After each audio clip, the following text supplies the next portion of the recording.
धुळे व नंदुरबार जिल्हा महसूल कर्मचारी सहकारी पतसंस्थेची सर्वसाधारण सभा सभापती श्रीकांत देसले यांच्या अध्यक्षतेखाली संपन्न. 30 लाखाहून अधिक नफा तर 14% लाभांश मंजुरी. धुळे व नंदुरबार जिल्हा महसूल कर्मचारी सहकारी पतसंस्थेची वार्षिक सर्वसाधारण सभा सभापती श्रीकांत नामदेवराव देसले यांच्या अध्यक्षतेखाली अत्यंत खेळीमेळीच्या वातावरणात संपन्न झाली. सभेत विविध महत्त्वपूर्ण विषयांवर सविस्तर चर्चा करून एकमताने मंजुरी देण्यात आली. सभेच्या प्रारंभी सभेच्या अध्यक्षांची निवड करण्यात आली. त्यानंतर सभासदांच्या गुणवंत पाल्यांचा गुणगौरव सोहळा या ठिकाणी पार पडला. इयत्ता 10वी 12वी पदविका पदवी पदव्युत्तर परीक्षेत 75% किंवा त्यापेक्षा अधिक गुण मिळवणाऱ्या विद्यार्थ्यांना प्रमाणपत्र व सन्मानचिन्ह देऊन गौरवण्यात आले. अहवाल वर्षात सेवेतून निवृत्त झालेले सभासद अधिकारी कर्मचाऱ्यांच्या शाल श्रीफळ देऊन स्मृतिचिन्ह देऊन सन्मान सत्कार करण्यात आला. सभेत मागे वार्षिक सर्वसाधारण सभेचे इतिवृत्त वाचून कायम करण्यात आले.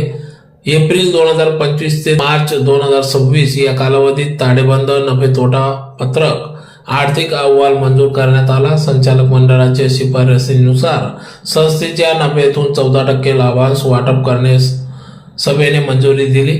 तसेच सन 2025-26 चा लेखापरीक्षण अहवाल स्वीकारण्यात आला आणि 2026-27 या आर्थिक वर्षाच्या अंदाजपत्रकाला देखील मंजुरी देण्यात आली. याशिवाय शासन मान्यता प्राप्त लेखापरीक्षकाची नियुक्तीस मान्यता यावेळी देण्यात आली.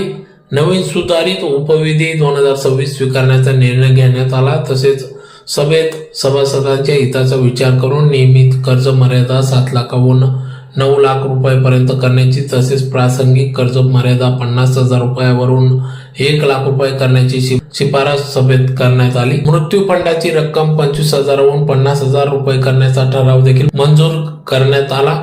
धुळे नंदुरबार जिल्हा विभाजनाच्या पार्श्वभूमीवर नंदुरबार येथे पतसंस्थेच्या नावे जमीन खरेदी करण्याबाबत देखील सकारात्मक निर्णय घेण्यात आला. यावेळी सभापती श्रीकांत देसले यांनी सांगितले की सन 2025-26 या आर्थिक वर्षात पतसंस्थेला 30 लाख रुपयाहून अधिक नफा झाला असून हा संचालक मंडळ, मानद सचिव, अधिकारी कर्मचारी आणि सभासद यांच्या सहकार्यामुळे शक्य झाला आहे.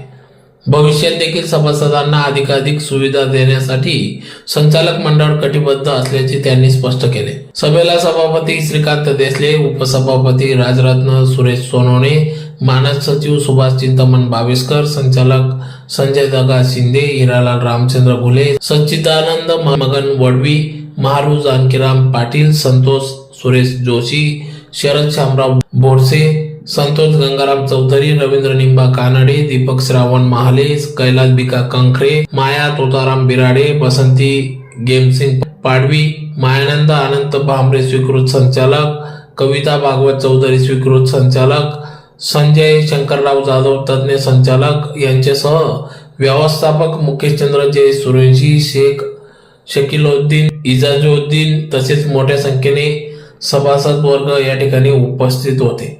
सभेच्या शेवटी गुणवंत विद्यार्थी, सेवानिवृत्त सभासद, अधिकारी कर्मचाऱ्यांचा सन्मान करून उपस्थितांचे आभार मानण्यात आले. पतसंस्थेच्या प्रगतीचा आलेख उंचावत असल्याबाबत सभासदांनी समाधान व्यक्त केले.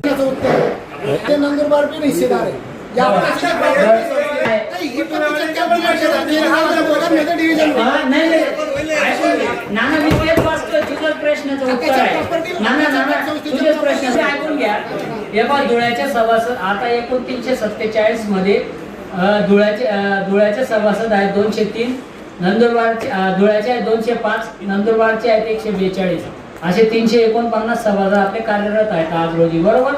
त्याच्यात भाग भांडवल आहे 60 लाख रुपये धुळ्याचं आहे आणि 43 लाख रुपये नंदुरबारचं आहे. बरोबर.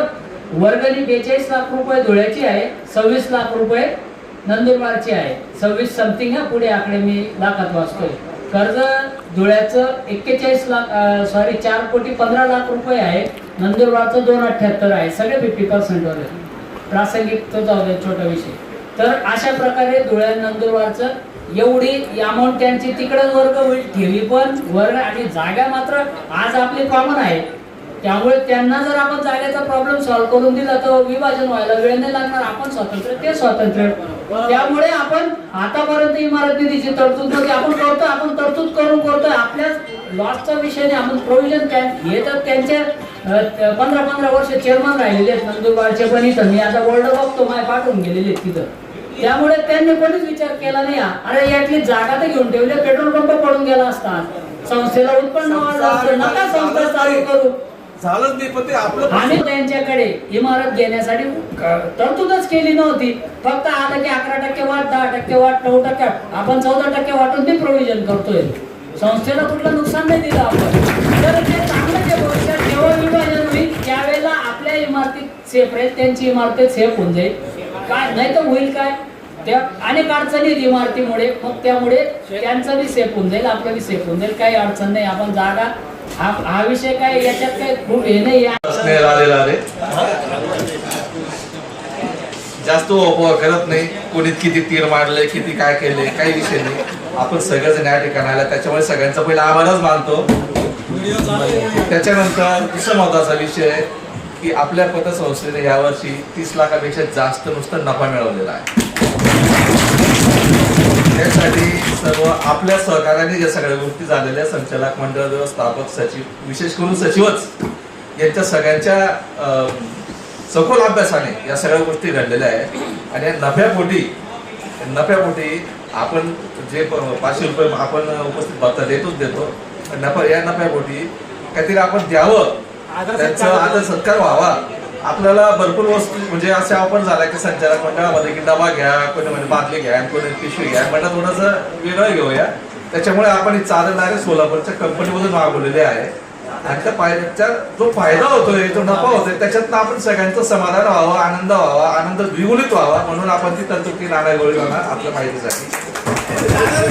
संस्था ही पुन्हा एकाच्या मालकीची नाही, ती आपल्या 400 सभासदांची मालकी आहे. आम्ही त्यांच्यावर दाखवणार आहोत आणि आमच्यावर आपण जो विश्वास दाखवलेला आहे त्या विश्वासावरच आम्ही या सगळ्या गोष्टी करत असतो. तुमची आम्हाला हिंमत आहे म्हणून आम्ही एवढी हिंमत करून वसुल्या करतो. त्याच्यामुळे बऱ्याच जणांची वाईटपणा घ्यावा लागतो. आपण आजच्या बैठकीला मोठ्या संख्येने उशिरा आले, पण मोठ्या संख्येने आले, त्याबद्दल मी सर्व संचालक मंडळाच्या वतीने, व्यक्तीच्या माझ्या वतीने, संघटनेच्या वतीने सगळ्यांचे मी आभार प्रकट करतो. असंच प्रेम वृद्धिंगत करावं आणि जेवणाचा स्वाद आपापल्या घरी घ्यावा. जय हिंद, जय महाराष्ट्र.